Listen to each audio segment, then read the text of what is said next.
We're now going to walk down to the fifth stop, the Methodist Men's Home in Hood Street.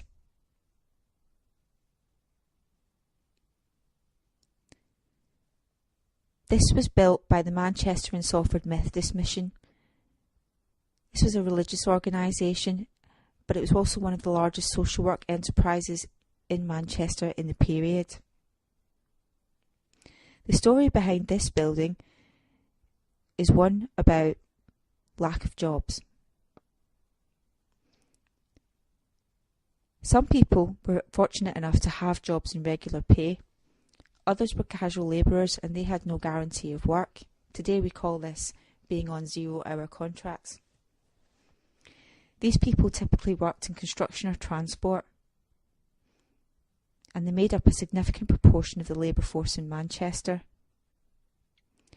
Usually they had to live close to the places where they might find casual labour, and so they lived in places like Ancoats on the fringe of the city.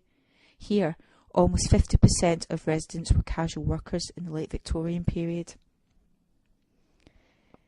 Coincidentally, it was also one of the most overcrowded and unhealthy areas. In terms of poverty statistics, in 1911 there were 55.7 paupers in Manchester for every 1,000 people, and along with Liverpool these were the highest figures in the country.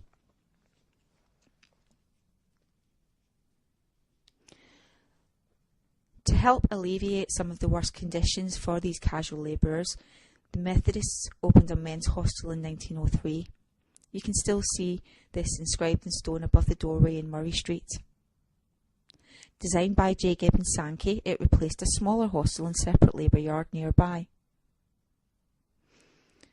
The home was open to those of any religious persuasion, but the mission had to work with other employers in the area because they were often accused of unfair competition, because it had its own labour yard that was selling wood and so on. The design of the building gives a clue as to the standards that were required for good quality of life for the beneficiaries. It was well ventilated, and each man was given at least 400 cubic feet of space in the dormitory rooms. This gives some indication of the importance that was attached to fresh air and cleanliness to counteract the pollution of the city. Even though there was a labour yard attached to the home, most of the men were made to go out and seek work in the early hours before they were permitted to have breakfast. They were not allowed to go out in the evening, and so games and pastimes were provided on site. However, the manager kept a close eye on all these inmates. The offices were placed where he had the maximum amount of surveillance over the exits, the dormitories and the labour yard.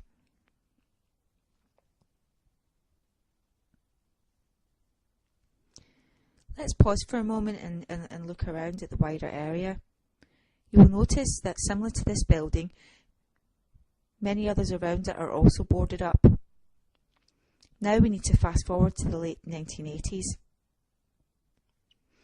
In 1989, part of Ancoats was designated a conservation area.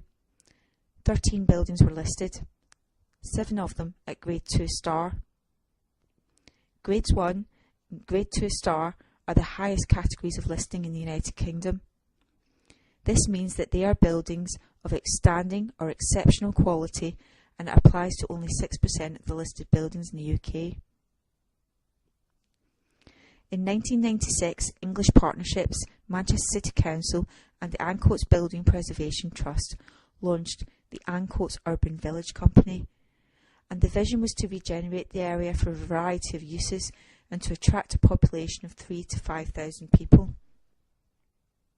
But also in the late 1990s, English Heritage provided funds to prevent key listed buildings from further deterioration by providing temporary roof coverings, window boards and removing flammable materials.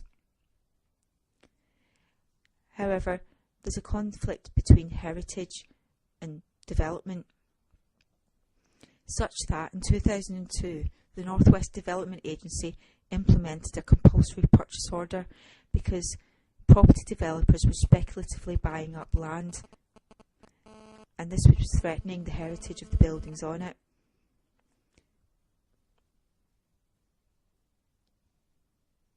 So, to protect the conservation area, large amounts of land went into government hands. It was thought that if the physical improvements could be made to it, along with rehabilitating some of the buildings, then higher quality developers would be attracted to the existing buildings. Ancoats Building Preservation Trust managed to secure £65 million from the Heritage Lottery Fund and various government regeneration grants.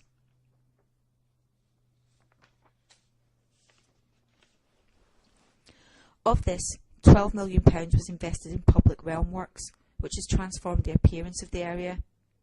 You will see a small park opposite, which is one example of this.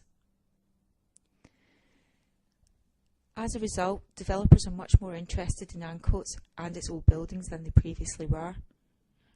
Partly, this is because many of the sites are what developers term as oven ready. Basic infrastructure is provided, the buildings are structurally sound, and there is planning permission for development. However, the North West Development Agency was dissolved in 2012, and so there was much uncertainty over what was going to happen to the land and the buildings here. Combined with a recession, things have slowly inched forward. Just a year ago, it felt like you were walking around a 19th century mausoleum. There was nothing here. Everything was boarded up. But now businesses are slowly coming to the area. We can see a coffee shop and a cafe. The St Peter's Church just opposite is now used by the Halley Orchestra and rehearsal rooms. It's certainly an area to keep watch on. It seems that the heritage rehabilitation has been largely successful, but the jury is still out on whether it will regenerate economically, and there are also question marks over whether it will be able to create jobs for the deprived communities who live around it.